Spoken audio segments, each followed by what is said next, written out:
제가 이제 나온 연도는 정확하게 기억은 하진 않지만 그래도 제가 고등학교를 졸업하고 나왔으니 한 2004년, 5년 정도가 됐던 것 같아요.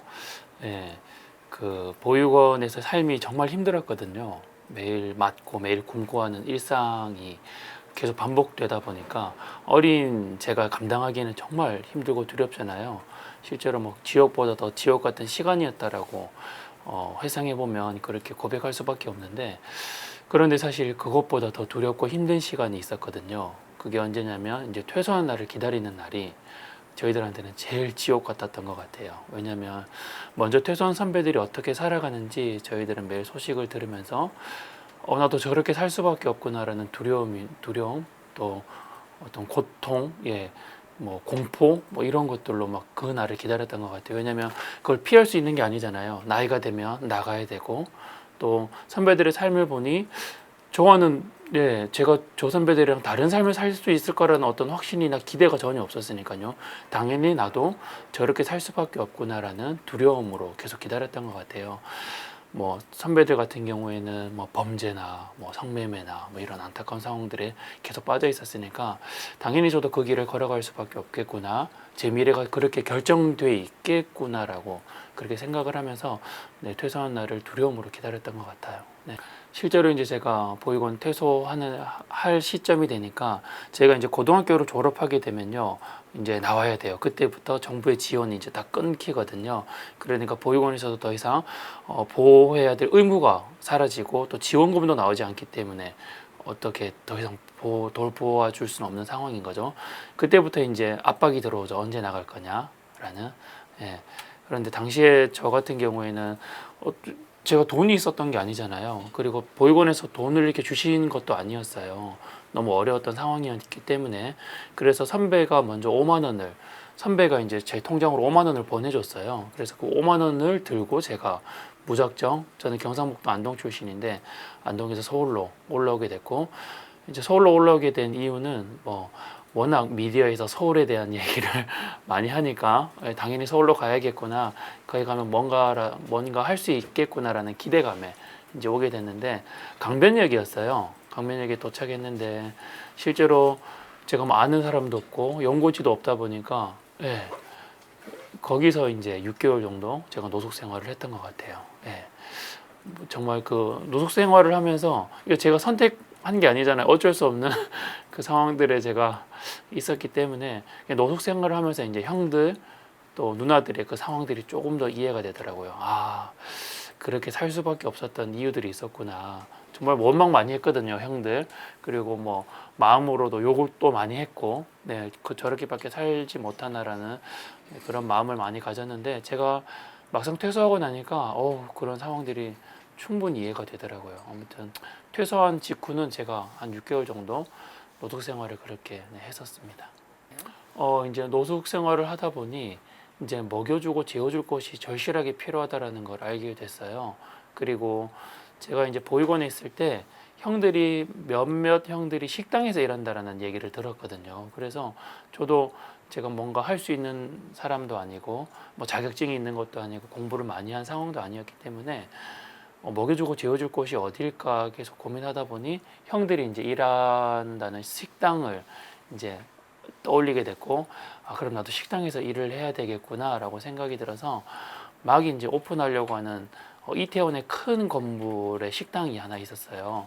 이제 막 오픈을 시작하려고 하는. 그래서 깨끗하게 씻고 깨끗하게 차려입고 이제 일을 좀 시켜달라고 문을 두드리게 된 거죠. 너무 감사하게 거기가 제 첫 직장이 되었습니다. 거기는 이제 관광객을 받는 식당이었어요. 그러다 보니까 아침 조식부터 저녁 술까지 판매하는 회사였고, 그래서 뭐 덕분에 제가 아침 6시에 일어나서 준비하고 저녁에 이제 술까지 판매하고 나니 2시에 마치거든요. 그러면 정리하고 나면 3시잖아요. 아침 6시부터 새벽 거의 3시까지 그렇게 근무했던 것 같아요. 그런데 하나도 힘들지가 않았어요. 왜냐하면 보육원에서는 잘해도 맞았고 못해도 맞았거든요. 칭찬이라는 게 없었어요, 전혀. 그런데 이곳은 제가 잘하는 만큼 보상을 해주더라고요. 그리고 또 열심히 한 만큼 칭찬을 해주더라고요. 그래서 그 경험이 저한테는 너무 새롭기도 했고 너무 좋았던 것 같아요. 그리고 뭐 당시에는 또 젊기도 했고 체력이 워낙 좋았으니까요. 그게 피곤하다고 이렇게 느껴본 적은 없었던 것 같아요. 예. 그렇게 정말 많은 시간들 일했죠. 예. 그렇게 아무튼 근무를 했었습니다. 막연한 두려움인 거죠. 왜냐하면 보육원 안에서의 삶도 그렇게 기쁘고 즐거운 삶이 아니었잖아요. 편견과 다양한 어떤 정말 좋지 않은 모든 상황들이 사실 복합적으로 모여 있는 공간이 저는 보육원이라고 생각하거든요.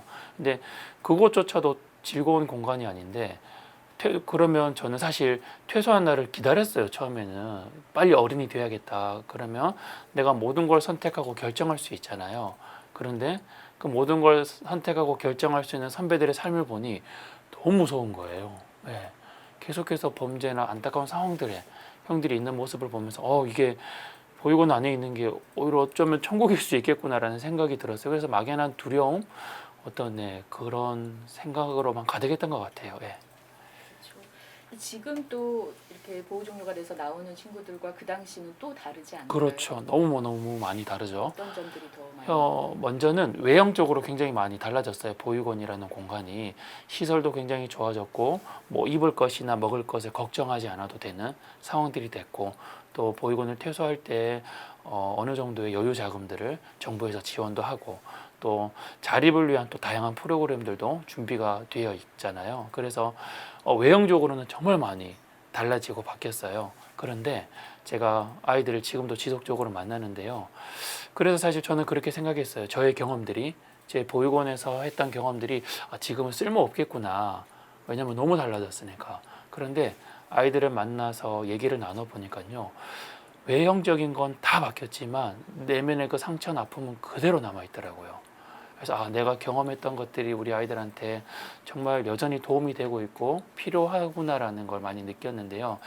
아이들이 지금은 어떤 상황이냐면 제가 이제 보육원에 있었을 당시를 돌아보면 만약에 100명이 있다면 이 중에 90명이 부모님이 안 계셨어요. 10명 정도가 이제 부모님이 계셨거든요. 그런데 지금은 완전히 반대예요. 100명이 있다면 100명 중에 80명이 부모님이 계시고요. 한 20명 정도가 부모님이 안 계신 상황이에요. 그래서 그래도 부모님이 계시니까 조금 더 낫겠다라고 생각했는데 아니더라고요. 뭐냐면 부모님이 있음에도 불구하고 보육원에 있어야 되는 그 상황들이 아이들에게는 더 괴로움으로 다가오더라고요. 그리고 저는 뭐 부모님에 대한 기대가 전혀 없었으니까 우리 부모님이 나를 언제 찾으러 오지에 대한 기대가 없었잖아요. 나이가 들면 들수록. 하지만 지금 부모가 있는 친구들은 나이가 들면 들수록 더 부모님을 향한 기대가 커지는 거예요. 그래 1년 뒤에 나를 찾으러 오기로 했는데 2년 뒤에 나를 데리러 온다고 했는데 라는 약속들이 지켜지지 않으니까 부모님에 대한 원망이나 안타까움 또 아픔들이 훨씬 더 커지더라고요. 그래서 어쩌면 부모님이 계신 상황에서 보육원에 들어와 있다라는 것 자체가 아이들에게는 더 견디기 힘든 상처 또 아픔이 될 수 있겠구나라는 것들을 많이 느끼게 돼요. 많은 지원들 또 많은 정책들이 만들어지고 있어요. 그런데 이제 퇴소 이후의 삶을 만약에 같이 비교해 본다면 퇴소 이후의 삶도 전혀 바뀌지 않았어요. 여전히 안타까운 상황들이 계속해서 일어나고 있고요. 그리고 사실 더 잘 사는 비율은 높아졌어요. 다행히. 아이들이 정착하고 자리를 잡는 비율들은 훨씬 높아졌는데 그 안타까운 상황에 빠지는 그 비율은 전혀 낮춰지지 않았어요. 그래서 이 현상도 왜 자꾸 일어나나 제가 좀 더 깊이 한번 들여다봤는데요. 사실 제가 보육원에 아이들을 만나잖아요. 아이들을 만나러 가보면 초등학생들은요 굉장히 활발해요. 활달하고 저희들 때는 그러지 못했거든요. 너무 밝아요. 그런데 이제 중학교, 고등학교 아이들 이렇게 만나보면요. 중학교 때부터 아이들이 조금씩 시들시들해져요. 그리고 고등학생들을 보면요. 너무 무기력한 상태예요. 그래서 그 무기력함이 어디서부터 왔을까 제가 좀 파악을 해보니 이건 그냥 제가 판단하는 거예요. 우리 아이들의 삶을요. 누군가가 온전히 기대주는 사람이 없어요. 그리고 우리 아이들을 온전히 이해해주고 기다려주고 사랑해주는 존재가 부족하더라고요. 사실 그 나이 때는 굉장히 감수성이 예민하잖아요. 그리고 정말 연약한 때란 말이에요. 그래서 누군가가 지속적으로 응원해주고 칭찬해주고 사랑해줘야 되는 때인데 그런 사람이 없다 보니까 아이들이 정말 너무 무기력한 상태로 있는 거예요. 선생님이 계시지만 선생님이 온전히 한 사람을 이렇게 사랑해 줄 수 있을 만한 어떤 준비가 뭐 준비라고 하기보다는 뭐 대상들이 너무 많다 보니까 그렇게 전적으로 이렇게 사랑을 해줄 수가 없는 상황이잖아요. 뭐 선생님들의 상황들도 이해가 되고 그런 차원에서 우리 아이들이 믿을 수 있을 만한 어른이 옆에 없다라는 것, 그리고 온전히 나를 기대해주고 사랑해주는 존재가 없다라는 것들로 너무 무기력한 상태에 빠져 있고, 그 무기력한 상태에서 퇴소를 하게 되니 자연스럽게 다양한 문제에 노출되고 빠지게 되는 것이라고 저는 그렇게 판단을 하고 있습니다. 바라보실 때. 저도 이제 처음에는 제 삶이 정말 힘들고 어려웠기 때문에 아이들을 돌아볼 여유조차 없었죠.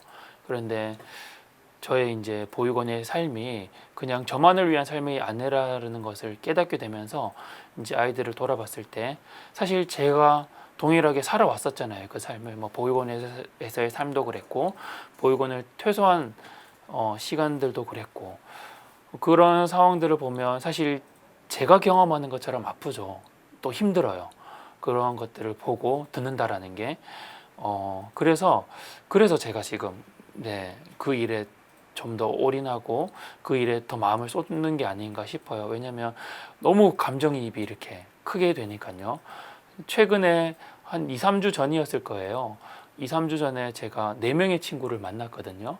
4명의 친구를 만났는데 4명의 친구의 공통점이 있어요. 뭐냐면 첫 번째 공통점은요, 이 4명의 친구 모두가 보육원 출신이라는 것. 그리고 두 번째 공통점이 있었는데요, 이 4명의 친구 모두가 다 자살을 시도했다는 거예요. 4명의 친구 모두 다 병원에서 만났거든요. 뭐 지인을 통해서 연락 온 경우도 있었고 병원에서 연락 온 경우도 있었는데요. 병원에 가니까 4명의 친구 모두 다 손목이 그어져 있더라고요. 저는 워낙 이런 경험들을 많이 했기 때문에 이제 익숙해졌다라고 생각을 했어요. 그런데 친구들을 만날 때마다 팔목이 너무 아프더라고요. 예, 팔목이 너무 아팠어요. 그리고 제가 그냥 그 아이들을 만났을 때 이제 정말 너무 아려오거든요. 여기가요. 예, 이 부위가 너무 아려요. 근데 이 친구들이 이제 만나지 않으면 좀 괜찮아져요. 그래서 제가 그냥 아이들을 만나서 그냥 내가 좀 감정이입이 돼서 그런가 보다라고 생각을 했는데, 어느 순간은 이 손목이 지금도 여전히 너무 아픈데, 너무 아파서 제가 지금 아대를 하고 있단 말이에요. 아대를 하고 있었어요. 그래서 저는 지금 노트북으로 많이 해서 이런 작업을 많이 해서 그런가 보다라고 생각을 했어요, 처음에는. 그런데 이후에 또 아이들을 2번 더 만났거든요. 2번 더 만났는데 만날 때마다 손목이 너무 아픈 거예요.